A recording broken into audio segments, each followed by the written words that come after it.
আসসালামু আলাইকুম। আমি একটা এক্সপেরিমেন্ট করার জন্য একটা জিনিস করছিলাম যে, যে কোনো ফসলে তার চাহিদার অতিরিক্ত পরিমাণে পানি দিলে কি হয় আরকি। এগুলাতে পরিমিত অর্থাৎ যে পরিমাণে পানি প্রয়োজন সেই পরিমাণে পানি সার দেওয়া হয়েছে। আর এই পাশে যেগুলা দেখতেছেন এখন যেগুলো আসছে এগুলাতে আরকি পানি একটু বেশি দেওয়া হয়েছিল। পানিটা আসলে ইচ্ছা করে বেশি দেওয়া হয়নি। এটা ওই পাইপ কানা থাকার কারণে বেশি আসছিল আরকি, এইজন্য নিরেও দেওয়া হয়নি। তো এটা হচ্ছে যে অতিরিক্ত কোনো কিছুই ভালো নয়। যার যেহেতু যতটুকু পরিমাণ তাকে ততটুকুই দিতে হবে, এইটাই তার প্রমাণ হয়ে গেল আরও একবার।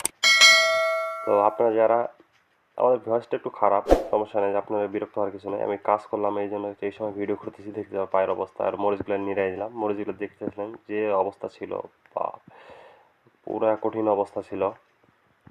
আর হচ্ছে, আর এই পাশে যে আলুর জমিতে অবস্থা দেখলাম আরও বেশি খারাপ। এন্দুর লাগে শেষ হয়ে গেছে। এই পাইপটা থাকার কারণে হচ্ছে এই সমস্যাটা হয়েছে।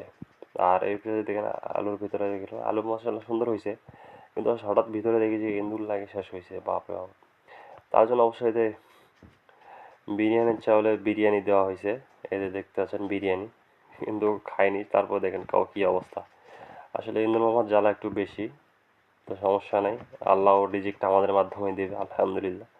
এটাই হচ্ছে কৃষিকাজের সাথে, এটাই হচ্ছে তৃপ্তি, যে নিজে খাচ্ছেন আর পশু প্রাণীদেরকেও আপনি খাওয়াচ্ছেন। এটা হচ্ছে সবথেকে বড় তৃপ্তি, যে আপনার মাধ্যমে আল্লাহ তাআলা আরও 10টা প্রাণী বা 10টা কীট পতঙ্গের রিজিক দিচ্ছেন।